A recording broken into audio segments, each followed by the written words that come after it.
My name is Shane Garrow, and I'm the founder of the Dominica Sperm Whale Project. I've been following the lives of sperm whale families in the Caribbean Sea based off the beautiful nature island of Dominica.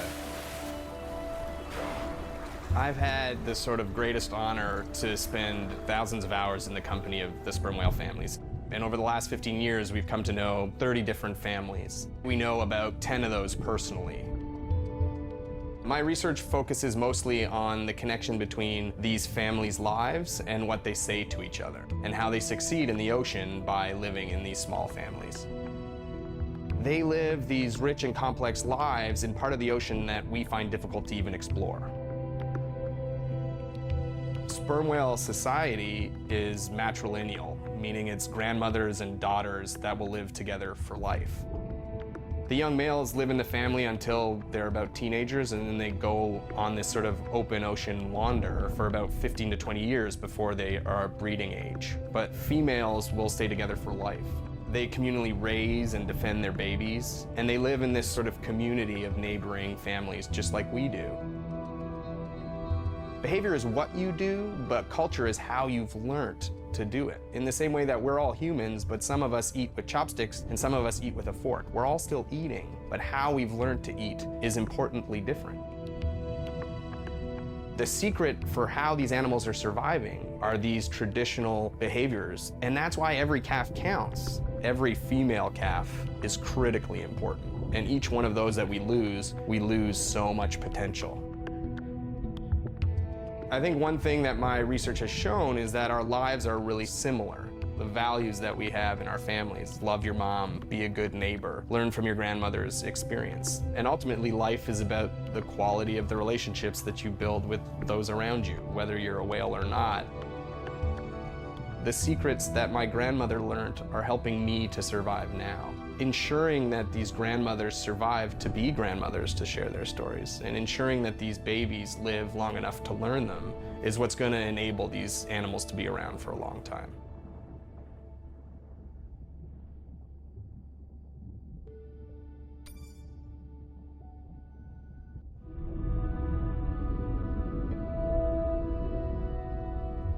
It's a big ocean.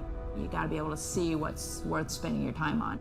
When I'm down there in a submarine and I'm seeing all these animals, it's always about which one of these is new, which one of these has not been seen before to science. Why did these animals come here as opposed to there, and where are they going? There are really tangible things that we can do now to start answering some of these questions, but as the technology develops, we can become more and more and more and more sophisticated. Technology is emerging on all fronts.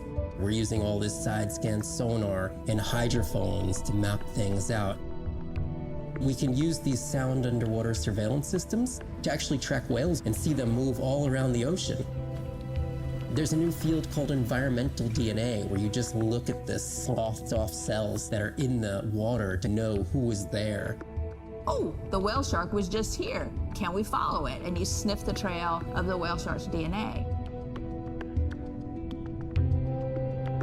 How am I going to understand a shark if I'm thinking like an old world primate? We're totally different. It took me several years to look at the eyes, to look at the hardware, to measure the light, and to build the camera so we could get all these hints into how that shark might be seeing the world. Because it's like a detective story.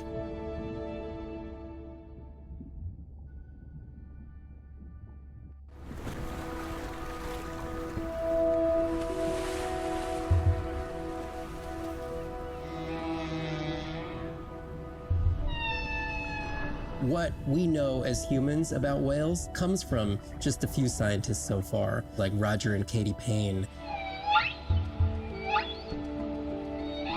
They had background in music, and by kind of mapping out the songs, noticing that if they would look at this almost like a song sheet, every 15 minutes or so, there would be a repeat.